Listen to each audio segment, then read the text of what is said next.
Como eu tenho começado esse bate-papo com todos os candidatos, perguntando inicialmente por que o eleitor de Santo André deve votar em Paulo Serra no dia 2 de outubro, no próximo domingo, candidato. Porque, Thiago, como a maioria das pessoas, a grande maioria das pessoas, nós também queremos mudança na política.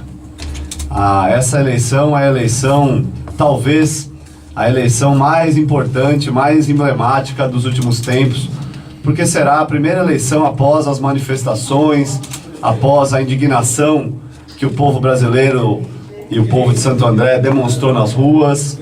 É a eleição que vai efetivamente materializar o sentimento de mudança, né, de renovação, não só nas propostas, nas ideias, mas no conceito de política, de todo o sistema político. Então, nós hoje fizemos um projeto, construímos um projeto, um plano de governo, junto com as pessoas, para representar essa nova política que está surgindo. E é por isso que a nossa campanha tem crescido tanto. Aliás, é a campanha que mais cresce na cidade, né?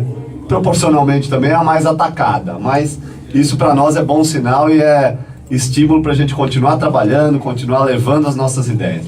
É justamente por isso, né? Por nós representarmos esse processo e por termos conseguido fazer um plano de governo que é possível de ser executado. A gente não mostra só o que fazer, a gente mostra como fazer, né? Estudamos a cidade, ouvimos as pessoas e temos o melhor projeto de governo da história de Santo André. Lembrando que o Paulinho vai ter meia hora para apresentar as suas propostas, e você que nos acompanha pode mandar perguntas pelo 953008475, que é o WhatsApp da Rádio ABC. Deixa eu dar um bom dia aqui para Ayrton Rezende, ele que é diretor do jornal Repórter Diário e participa dessa série de sabatinas. Tudo bem, Ayrton?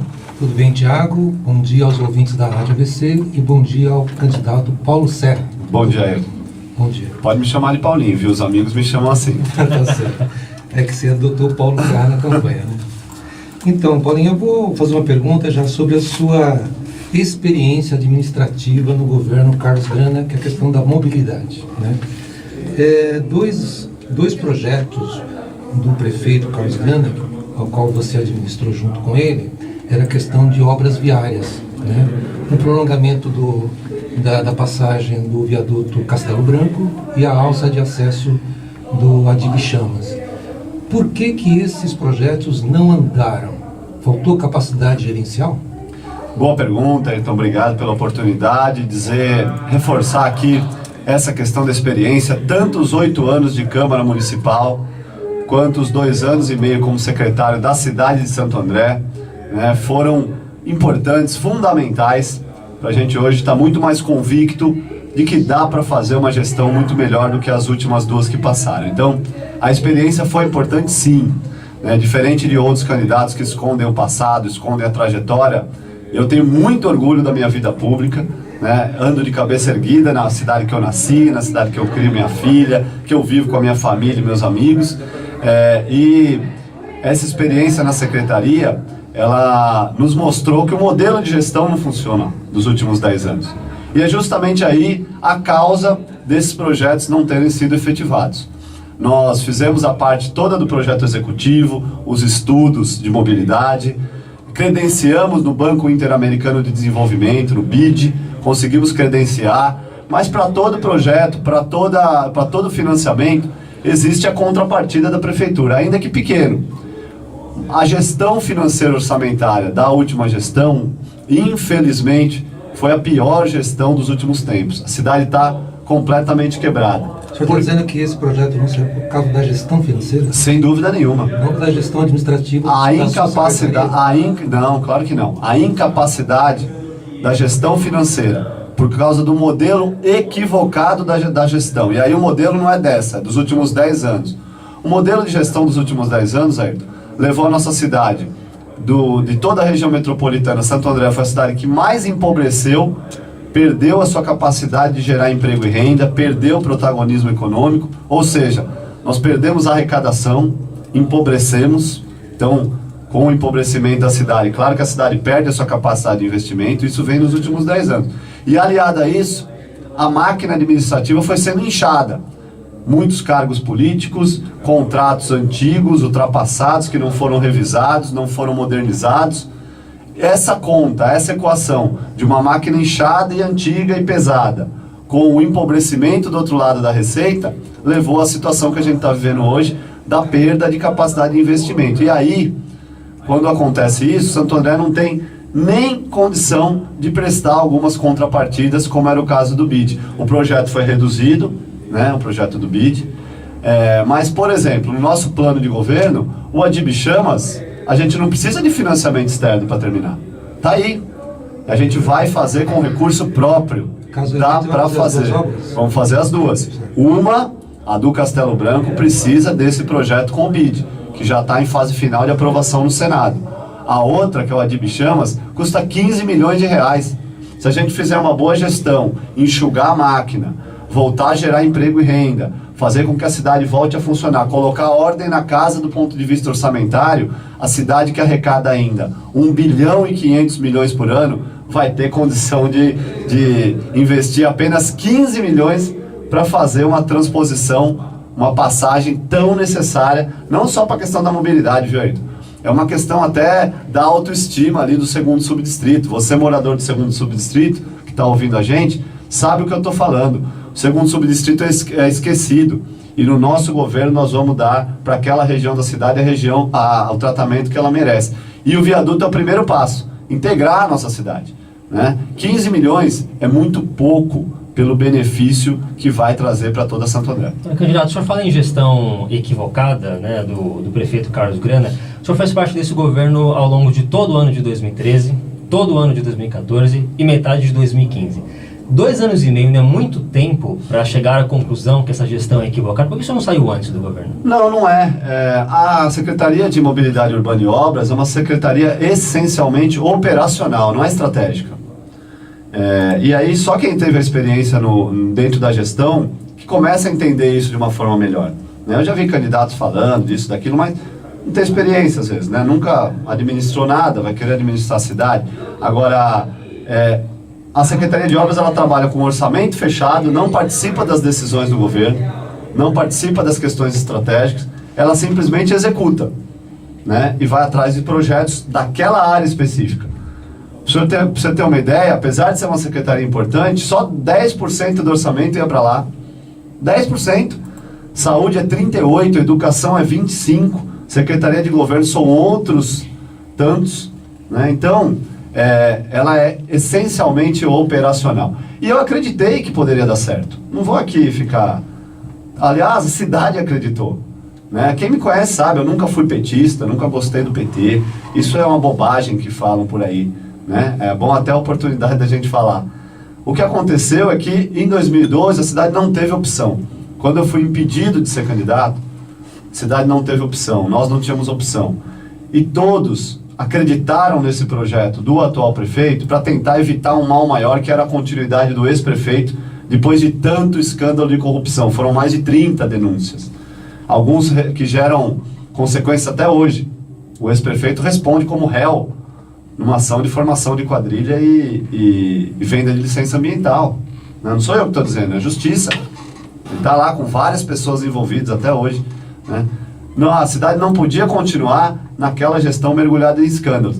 E a atual gestão surgiu com uma tentativa de unir a cidade. Tanto que a OAB, na época presidida pelo presidente Fábio Picarelli, apoiou Carlos Grana, né? A CISA, Associação Comercial, Ciesp, várias entidades, vários Rotaries, enfim.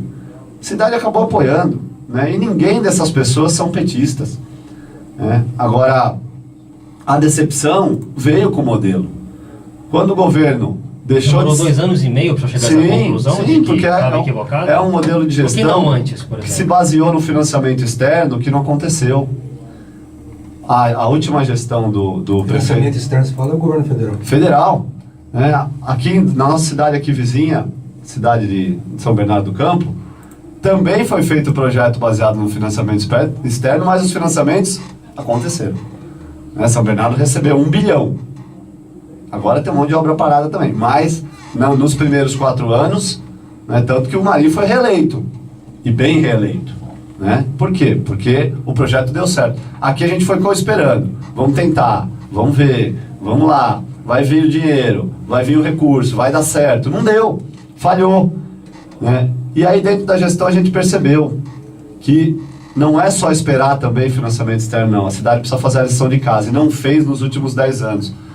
No nosso governo, a cidade vai voltar a ser parceira do empreendedor.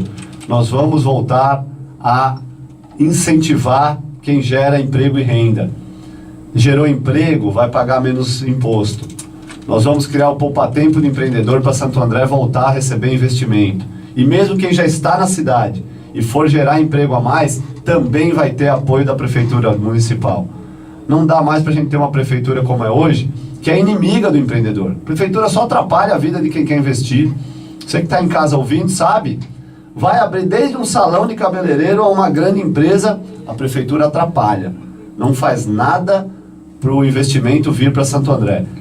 Candidato, aproveitando que a gente está falando sobre a sua passagem na Secretaria de Mobilidade, no ano passado, quando o senhor ainda era secretário, foi implantada em Santo André a ciclofaixa de lazer, que funciona aos domingos na região central, né, que é muito importante, muita gente utiliza, mas por mais importante que seja a implantação de um serviço desse, gastar 5 milhões de reais no ano com esse tipo de serviço não é um desperdício de dinheiro público na sua avaliação? Não. Primeiro porque o recurso que é utilizado na ciclofaixa não pode ser utilizado em outras políticas. Por isso que é boa a experiência, tá vendo? Eu também só aprendi isso por ter sido secretário. Talvez um prefeito que não tenha sido secretário vai chegar lá e falar: eu vou construir uma creche com o dinheiro da ciclofaixa. Não vai. Não pode, né? É o recurso que é gasto em ciclovia, ciclofaixa, sinalização e educação no trânsito, é um recurso carimbado que vem das multas de trânsito e não podem ser utilizados em outra política. Não podem ser utilizados em outra área. Quando eu assumi a secretaria, tinham 17 milhões parados no fundo de trânsito há mais de 2 anos e que não eram usados. E nós buscamos um equipamento de lazer que tinha em São Paulo uma aprovação de mais de 90% dos usuários. E em Santo André também tem a ciclofaixa, né? E implementamos. Qual a diferença? Nós queríamos que logo após a implementação viesse um patrocínio, como é a capital. E nós vamos fazer isso no nosso governo, nós vamos arrumar patrocínio. Agora, por que não houve patrocínio? Porque, infelizmente, logo depois da implementação veio a crise, né? A crise nacional aí no país, essa instabilidade toda que ainda não passou, inclusive, né? Está acabando agora. Mas independente do patrocínio, não dava para fazer mais barato? Não dava. Foi licitado e aí quem licitou, quem contratou, foi o departamento de compras da prefeitura. A prefeitura falou que depois, no ano seguinte, conseguiu fazer por um preço menor, né? Não falou. Não era mais Isso não é verdade. Não é verdade? Isso não é verdade. A prefeitura reduziu o trajeto. E aí o preço caiu, é óbvio. Mas o valor unitário é exatamente o mesmo. Aliás, quem contratou, quem fez a licitação e quem faz o pagamento é a prefeitura, não é a Secretaria de Obras. Mas essa decisão passa pelo seu comando também? Não passa.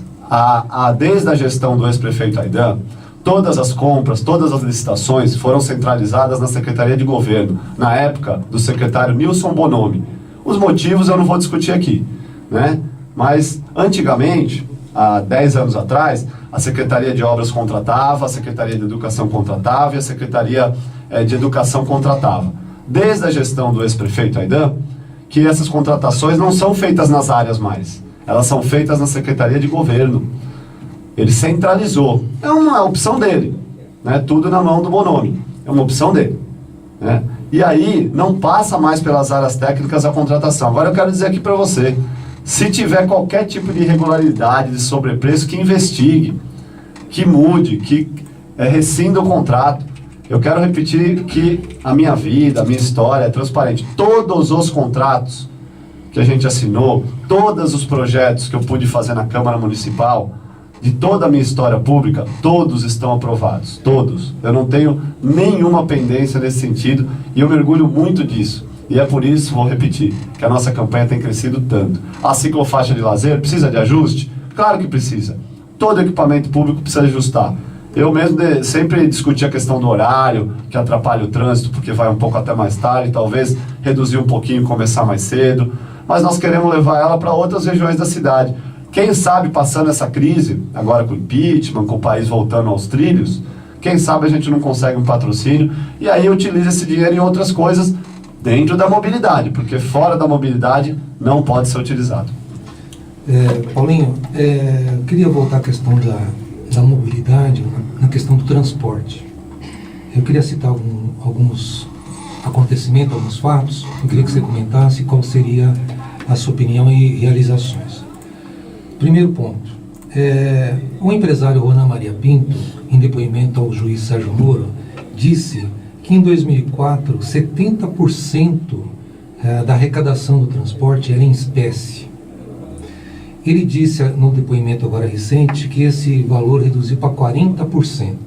E durante o governo Grana, no qual você era secretário, houve várias crises na questão do bilhete, na questão da gratuidade dos estudantes, enfim, teve uma questão da administração que foi meio confusa. Na sua opinião, dá para administrar melhor essa questão do bilhete para que não haja circulação de moeda em espécie? Olha, seria o ideal, né? Então, eu não tenho conhecimento desses depoimentos, até porque eu estou muito mais preocupado com as propostas para a cidade de Santo André do que com esses assuntos que já estão na justiça, a justiça que cuida. Eu estou preocupado com a minha cidade, né?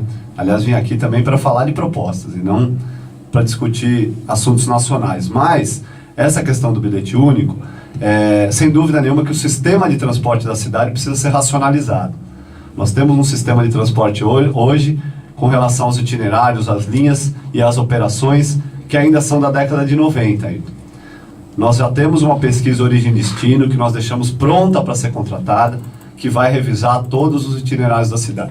Está no nosso plano de governo. A partir daí, a gente começa a mexer nessa política de integração para tentar fazer com que o sistema funcione melhor.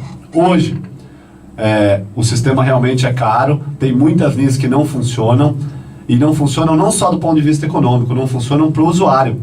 A maior reclamação do usuário hoje, nós fizemos uma grande pesquisa, eu mesmo tive várias vezes no terminal da Vila Luzita e no centro da cidade ouvindo esses usuários, não é o preço da tarifa.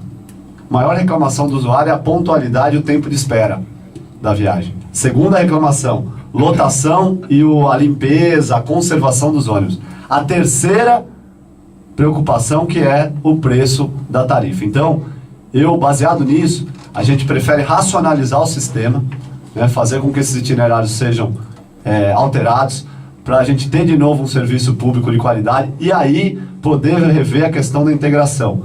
Nós temos também, nós não podemos fugir da discussão de ter a integração regional e trazer a CPTM para essa conversa. O bilhete único andreense foi uma conquista, sem dúvida nenhuma, mas é muito pouco.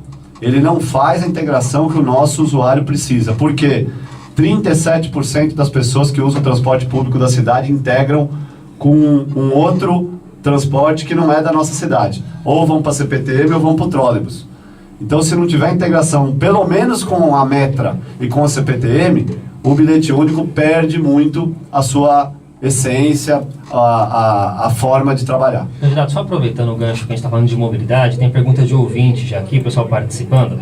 A Jéssica Silva do Parque Capoava, ela leu o seu plano de governo. Ótimo. E está preocupada com algumas propostas a respeito justamente de mudança de itinerário. Eu gostaria que o senhor esclarecesse. Ela diz o seguinte: no seu plano de governo está a intenção de revisar itinerários e percursos dos ônibus da cidade, visando encurtar as viagens e aumentar as integrações.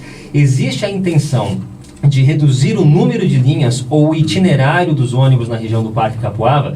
Já é possível citar as mudanças previstas para essa região? A Jéssica do Parque Capoava. Não existe a intenção de reduzir o número de linhas. Lá no 2º subdistrito, especificamente, a gente quer trabalhar muito com linhas circulares, que falta lá. Você que é do Capoava para ir para o Parque das Nações, você que é do Capoava quer ir para Santa Terezinha, hoje precisa vir até o centro da cidade, fazer a integração do terminal e voltar para o 2º subdistrito. Isso não faz nenhum sentido, né? Linhas compridas, demoradas, às vezes os ônibus ficam esperando 40 minutos para ir e voltar. Então nós queremos fazer linhas mais curtas, principalmente para atender aquele deslocamento local. No entanto, Jéssica, né? Jéssica. No entanto, Jéssica, esse estudo, ele é feito, demora 6 meses para fazer, porque é um estudo que pesquisa a origem e destino de grande parte das 5 milhões de viagens que acontecem todo mês no nosso transporte municipal. Então, vai ser baseado num estudo técnico. Não é só o achismo, não é só o que as pessoas nos trazem, né, que é importante, como ela tá trazendo. Por isso que não tem ainda pronto.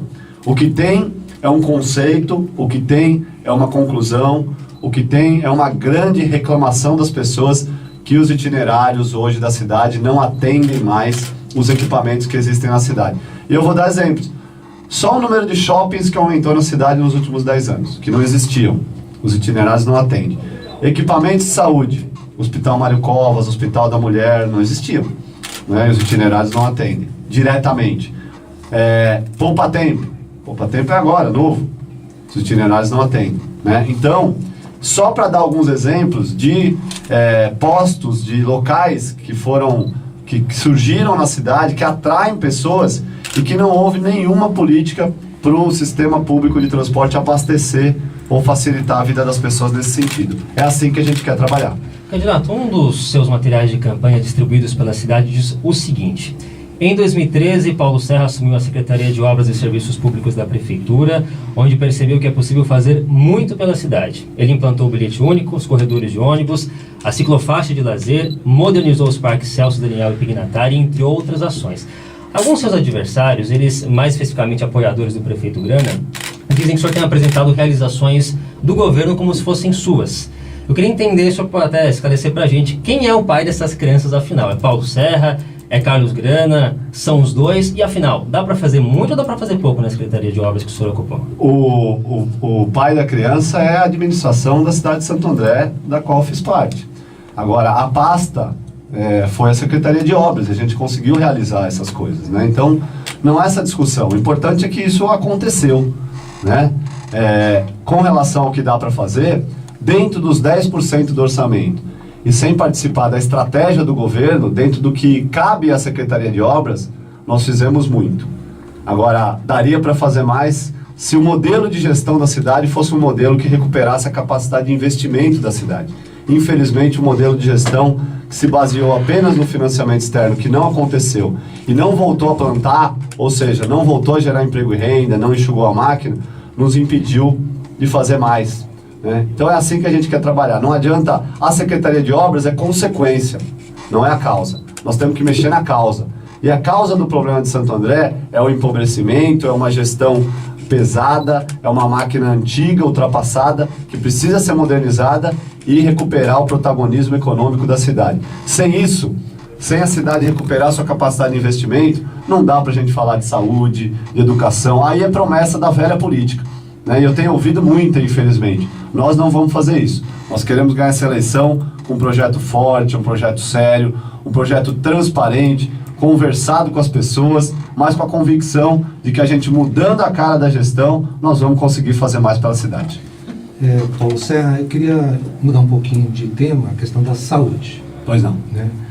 São 3 assuntos assim recorrentes das reclamações que a gente recebe. A questão lá da finalização do Hospital da Vila Luzita, o pronto atendimento no Bangu e a questão da falta de remédios, Sim. que é uma dificuldade até a questão do medicamento de alto custo, né? Que até o consórcio, através de algumas ações, falou de descentralizar a distribuição desses remédios. Na sua opinião, é possível já nos primeiros meses de governo resolver esses problemas? A questão, saúde tem várias questões, mas primeiro é o seguinte, nós vamos pôr ordem na casa. Saúde tem bastante investimento, mas como a gestão, infelizmente a gestão na saúde é uma gestão, a meu ver, completamente equivocada, o dinheiro não retorna para a população. Vamos falar primeiro das 2 obras que estão, primeiro a questão da Vila Luzita, que está parada desde a gestão do ex-prefeito Aidan, desde 2010, e aquilo é um tributo à incompetência. Ficou se discutindo o modelo, o secretário de saúde atual faz isso, faz aquilo, não define, e a obra está lá parada. Você, como secretário, não conseguiu influenciar nessa obra? Não passa pela Secretaria de Obras. A Secretaria de Saúde tem a sua capacidade de fazer as obras direto com a Secretaria de Saúde. De novo, por isso que é bom ter sido secretário, tá vendo? Porque talvez quem não teve essa experiência não sabe como funciona a gestão. Obras da Secretaria da Saúde são da Secretaria da Saúde, e a gente vai terminar. A gente quer retomar essa obra no primeiro ano já, no segundo semestre do primeiro ano. Vamos pôr a casa em ordem, fazer esse projeto e entregar o Hospital da Vila Luzita em 2018. Dá para fazer, com recurso próprio, dá para fazer. E modernizar o PA do Bangu. né? Isso também é preciso. Nada de UPA, né? Não tem necessidade desse modelo. Vamos colocar a casa em ordem, mexer da forma que Santo André tem. Nós não temos poucas UBS na cidade, nós temos 33. Para o tamanho da nossa cidade, 700 mil habitantes é suficiente. Agora, a UBS precisa funcionar, né? Nós vamos humanizar o atendimento, trazer o atendimento do Hospital Mário Covas, o padrão de atendimento, para todas as 33 UBS da cidade, e não vamos construir nada novo enquanto os 33 não estiver funcionando. Com relação aos medicamentos, precisa de gestão, Ayrton. Organização. Nós vamos informatizar a entrega de remédios e vamos entregar remédio em casa para quem usa remédio de uso controlado e uso contínuo. Dá para fazer. Descentralizar, principalmente aqui do Mário Covas, talvez lá para o AME, é uma discussão que nós já iniciamos com o governo do estado, né? Mas uso controlado e uso contínuo dá para entregar em casa desde que a gente tenha um sistema informatizado. Digitou o número do SUS, sai lá na tela o remédio que precisa, a frequência que toma, quando foi a última vez que teve no posto de saúde, e dá transparência. No nosso governo, o estoque de remédio vai estar na internet. Todos os usuários da cidade vão poder entrar lá e ver a quantidade de remédio, aonde tem, que UBS tem tal remédio, porque hoje sobra remédio às vezes numa UBS da Palmares, enquanto na Vila Luzita está faltando o mesmo remédio que está estragando lá. E a gente perde quase 20% dos remédios que são comprados, por falta única e exclusivamente de gestão, organização e informatização. Nós vamos conseguir melhorar muito. É claro, saúde nunca fica 100%, nunca fica da forma que a gente... Nem a saúde privada é assim, né? Você vai no melhor hospital referência aqui de Santo André, você vai esperar bastante tempo, enfim. Mas nós temos que humanizar. As pessoas têm que voltar a ser tratadas com dignidade. Candidato, de forma objetiva, falando sobre falta d'água, existe a possibilidade, em um governo Paulo Serra, de o Semasa ser entregue para a Sabesp, como aconteceu em Diadema, né, no caso que também tinha uma dívida e a Sabesp assumiu a distribuição de água, sim ou não? O modelo do Semasa, a gente vai discutir junto com os funcionários técnicos do Semasa. Não há um modelo pronto com relação ao Semasa. Mas só não descarta a possibilidade. E qualquer um que fale o contrário está mentindo para a cidade. Nós temos que equalizar a dívida, nós temos que equalizar essa operação e fazer com que o Semasa volte a ser o órgão de referência que já foi um dia. É isso que a gente tem que fazer. O que não dá é para você que está em casa pagar sua conta de água em dia e não receber água na torneira e saber que a nossa dívida com a Sabesp já passa dos 3 bilhões e 3 milhões de reais. Rapidamente, candidato, bate-bola rápido aqui com os ouvintes. Fernando do Jardim Ipanema, perguntando sobre os planos para o Bruno José Daniel e para o Parque do Pedroso e o teleférico, se tem alguma previsão de quando ele vai voltar a funcionar. Estádio Bruno Daniel terminar. Nós conseguimos dinheiro com o governo do estado, infelizmente, de novo, falta de contrapartida da prefeitura, não pagou a parcela do empréstimo, o dinheiro não foi completamente liberado, falta de gestão orçamentária e financeira. Nós vamos colocar a casa em ordem, usar esse financiamento e terminar o Brunão com cobertura, com a iluminação, com tudo que o equipamento de esporte da cidade merece. Parque do Pedroso, a gente vai fazer a lição de casa, vamos deixar o parque com a manutenção em dia para ser utilizado. O teleférico só pode sair com uma parceria público-privada, com uma concessão.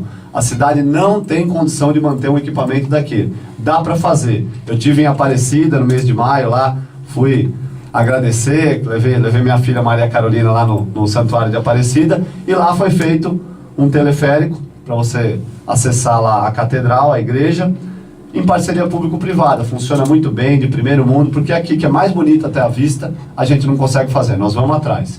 Qual é a outra? Sobre, Parque do Pedroso e sobre... Deixa eu só abrir aqui de novo. O que ele está perguntando? Pera aí, vamos abrir aqui. O Alexandre... Pera aí. Tem um probleminha aqui no WhatsApp? Não tem problema. Vamos abrir de novo aqui. Pera aí que eu te falo já. Sou do Parque do Pedroso e do teleférico, né? Teleférico, Parque do Pedroso, estádio Bruno Daniel. Isso, não, essas mesmas. Era isso mesmo, então tá respondendo. Candidato, a gente está acabando o nosso bate-papo. Fica à vontade para suas considerações finais. Se alguma informação ficou de fora do bate-papo, também fica à vontade para complementar. Não, eu quero só agradecer muito as perguntas. É sempre bom, a gente pode esclarecer alguns pontos para as pessoas. E dizer a você que está em casa que nos dê esse voto de confiança, pedir o seu apoio, o seu voto para 45. Cidade de São Paulo, a capital, já enxergou que precisa de um projeto novo, tanto que o nosso candidato lá em São Paulo não para de crescer nas pesquisas, e eu tenho certeza que essa onda azul também está chegando na nossa cidade. Você que está em casa, que não está satisfeito com a gestão atual, mas também não quer